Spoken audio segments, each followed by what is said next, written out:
Baik pemirsa, kembali lagi di kontroversi. Oke, Mas Toto, dengan angka 50,07 hasil rekapitulasi di tingkat kabupaten kota, apakah masih mungkin ada 1% saja untuk masuk ke putaran kedua? Kalau bicara basisnya adalah hasil di KPU, hampir bisa dipastikan proses di kota hari ini sudah selesai semua. Artinya biasanya tinggal ketok palu. Bahkan akhirnya kan KPUD DKI mengatakan akan dipercepat.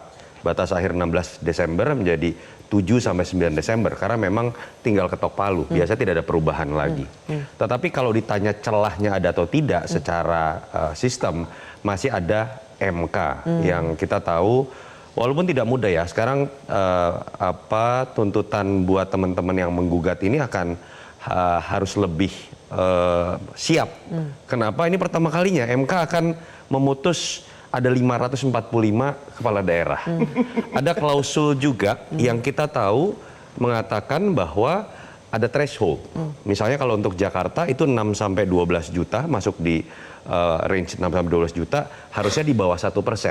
Selisih antara yang menggugat dengan hasil suara yang katakanlah dimenangkan oleh KPU begitu, dan selisih antara pasangan 01 dan 03 kan di range 9% lebih.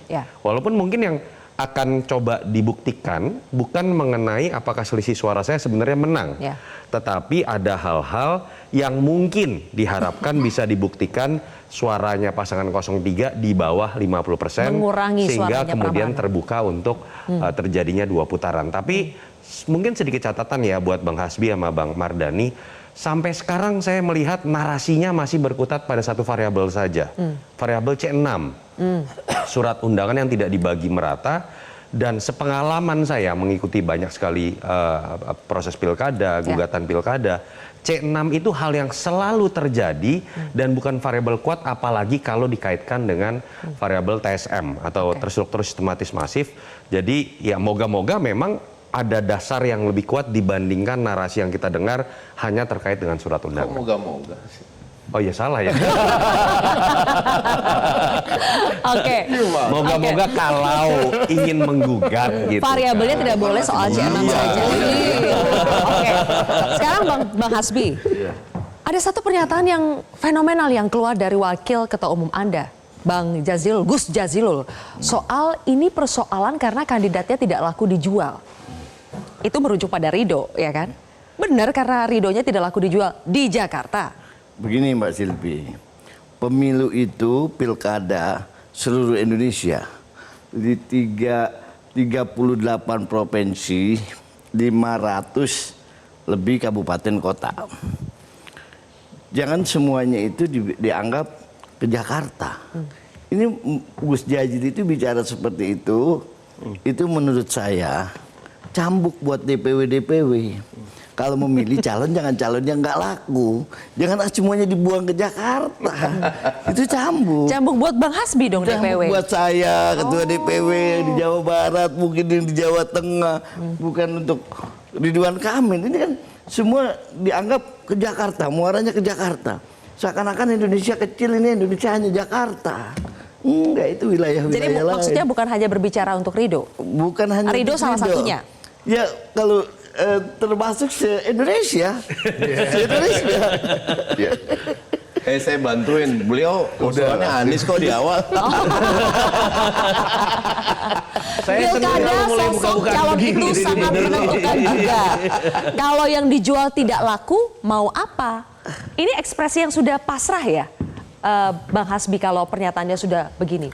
Mau apa lagi? Iya, jadi sudah terimakah dengan hasilnya? Gus Jazil ini mungkin seperti ini. Kalau menurut saya mungkin karena dia ketua fraksi saya sering berdiskusi dengan beliau.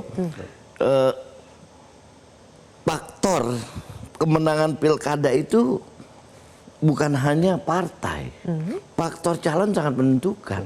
Mungkin kalau Pak Mardhani kemarin jadi wakil dari Pak RK lain cerita, mungkin pemenang hari ini Mbak.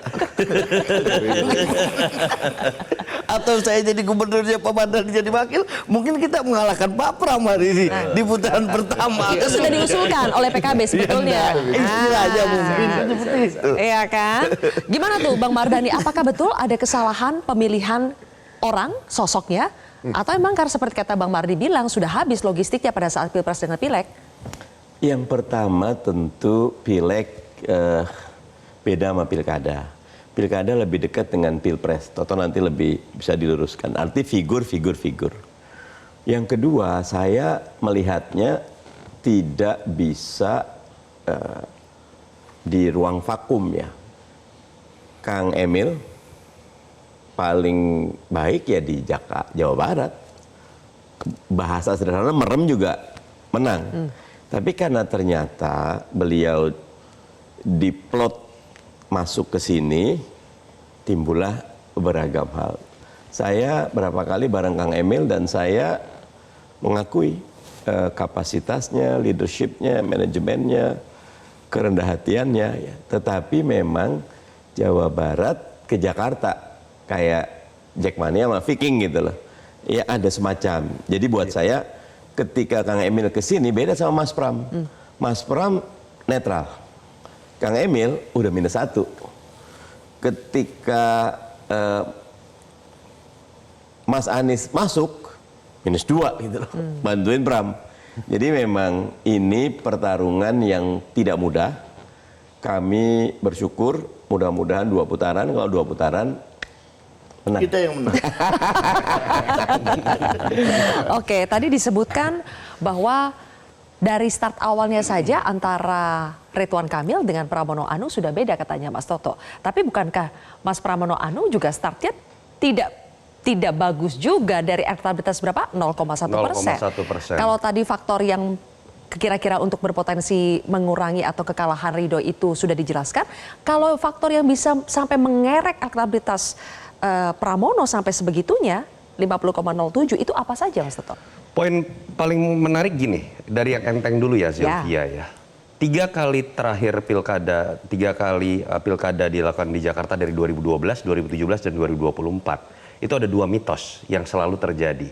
Yang pertama adalah mitos bahwa pasangan yang nomor urutnya 3 selalu menang. Dulu Jokowi Ahok, lalu Anies dengan Sandi, sekarang Pramono dengan Dul. Yang kedua, kalau itu kita katakanlah mitos yang kebetulan. Saya nggak bisa jelaskan kenapa angka 3 terus yang menang ya. Yang kedua yang bisa dijelaskan Sylvia, selalu jadi kejutan bahwa pasangan yang surveinya di awal rendah itu selalu menang. Lagi-lagi Jokowi Ahok, Anies Sandi, lalu Pram dan Dul. Kalau mau ditambahin satu lagi, Sylvia, bahwa pasangan yang koalisinya kecil itu yang selalu menang.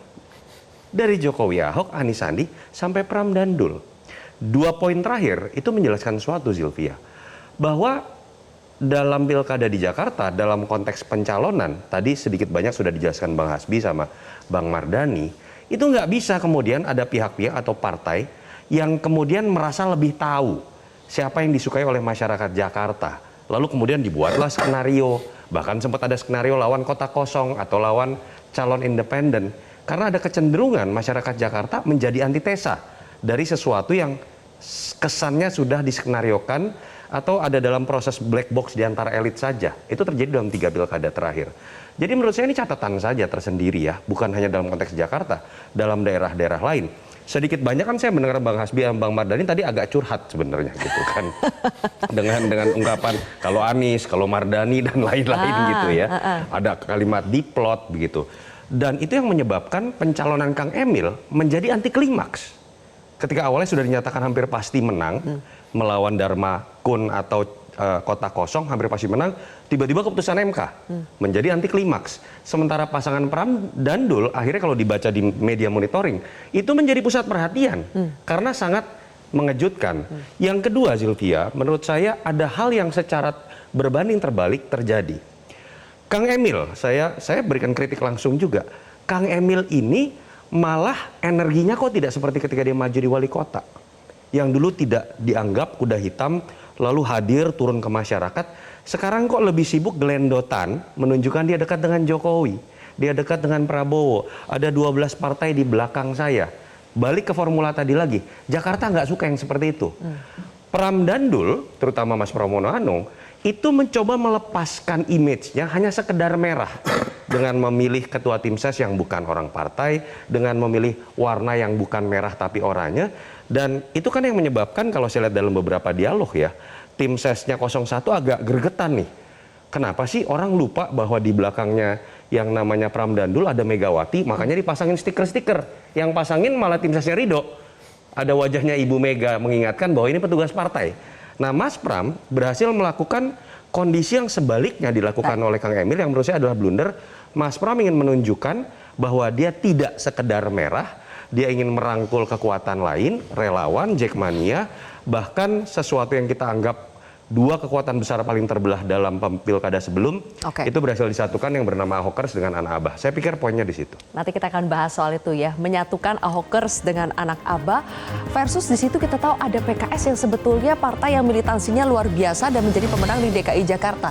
Tapi kenapa kalah dengan efek Ahokers dan Anak Abah? Sesaat lagi pemirsa, hanya di Kontroversi.